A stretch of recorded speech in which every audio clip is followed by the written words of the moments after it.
Shpesh dëgjojmë që atomet formojnë lidhje kimike midis tyre. Lind pyetja, përse duhet të krijojnë lidhje kimike? Ne kemi folur që shtresa e jashtme elektronike e një atomi me qëndrueshmja është ajo me 8 elektrone. Mirë po këtë shtresë elektronike e kam vetëm gazet e plogët. Gjithë elementet e tjerë të sistemit periodik nuk e kanë këtë shtresë të qëndrueshme. Prandaj, ata përpiqen të krijojnë lidhje kimike për të formuar një shtresë elektronike të jashtme, të qëndrueshme me 8 elektrone. Si mund ta formojmë këtë shtresë të qëndrueshme? Në dy mënyra, ose duke formuar ione, duke dhënë apo marrë elektrone, ose duke formuar çifte elektronike të përbashkëta midis dy atomeve. Në varësi të këtij fakti, lidhjet kimike klasifikohen në lidhje ionike dhe lidhje kovalente. Lidhja ionike realizohet midis ioneve me ngarkesë të kundërt, që do të thotë midis ioneve pozitive dhe ioneve negative. Lind pyetja, si ta kuptojmë që do formohen ione dhe nuk do formohen çifte të përbashkëta elektronike? Atëherë, në përgjithësi, lidhja ionike formohet midis një metali dhe një jo-metali.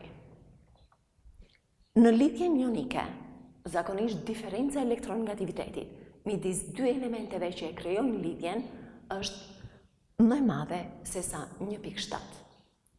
Ndërsa lidhja kovalente nuk formohet midis ioneve me ngarkesë të kundërt, nuk kemi formim ionesh, por kemi formim të çifteve elektronike të përbashkëta midis dy atomeve, të njëjtë apo të ndryshëm. Por si do ta kuptojmë që kemi lidhje kovalente dhe jo lidhje ionike? Zakonisht, lidhja kovalente formohet midis dy jo-metaleve. Në varësi të llojit të jo-metaleve që krijojnë çiftet elektronike të përbashkëta, lidhjen kovalente e ndajmë në dy grupe, në lidhje kovalente jo-polare dhe lidhje kovalente polare. Lidhja kovalente jo-polare realizohet kur diferenca e elektronegativitetit midis dy jo-metaleve është nga 0 deri në 0.4. Atëherë, zakonisht këtë diferencë, këtë ndryshim të vlerave të elektronegativitetit e kanë zakonisht atomet e elementeve të njëjtë.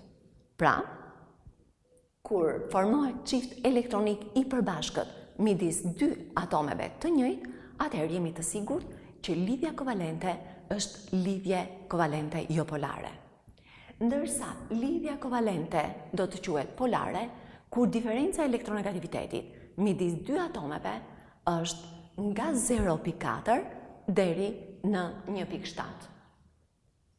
Në këtë rast, çifti elektronik i përbashkët midis dy atomeve zhvendoset më shumë në drejtim të elementit më elektronegativ. Atëherë, mbi këtë element përqendrohet një ngarkesë e pjesshme negative, ndërsa mbi atomin të cilit i largohet çifti elektronik i përbashkët, përqendrohet një ngarkesë e pjesshme pozitive, që shënohen delta plus dhe delta minus. Pra na krijohet një dipol i vogël, prandaj quhet edhe lidhje polare. Ndërsa, në varësi të numrit të çifteve elektronike të përbashkëta që krijohen midis dy atomeve, lidhjen kovalente e klasifikojmë në lidhje kovalente 1 fishe, lidhje kovalente 2 fishe, lidhje kovalente 3 fishe.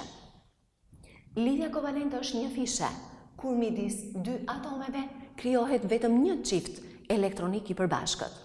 Lidhja kovalente 1 fishe quhet ndryshe dhe lidhje sigma. Lidhja është 2 fishe, kur midis dy atomeve krijohen dy çifte elektronike të përbashkëta. Në këtë rast, njëra lidhje është sigma dhe tjetra është pi.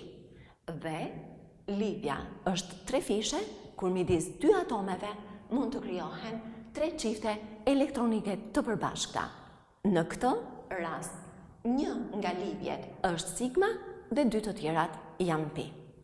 Sa më i madh të jetë numri i lidhjeve që krijohen midis 2 atomeve, aq më fort është lidhja kimike, aq më shumë energji duhet për ta këputur këtë lidhje.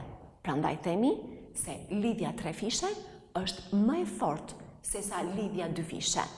Dhe lidhja 2 fishe më e fortë se sa lidhja 1 fishe.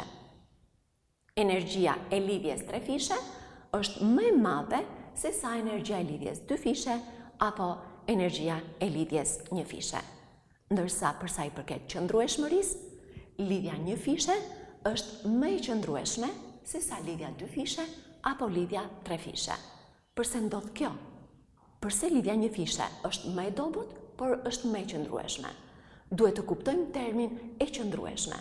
Një lidhje quhet e qëndrueshme nëse hyn si lidhje 1 fishe në një reakcion kimik dhe mbetet përsëri lidhje 1 fishe, ndërsa nëse hyn si lidhje 3 fishe dhe mbetet një lidhje vetëm 1 fishe midis 2 atomeve, atëherë themi se është më pak e qëndrueshme. Lidhja sigma është më e fortë se sa lidhja pi. Atëherë, kur kemi lidhje shumë fishe, 2 fishe ose 3 fishe, atëherë lidhjet pi kanë aftësi të këputen më kollaj se sa lidhjet sigma.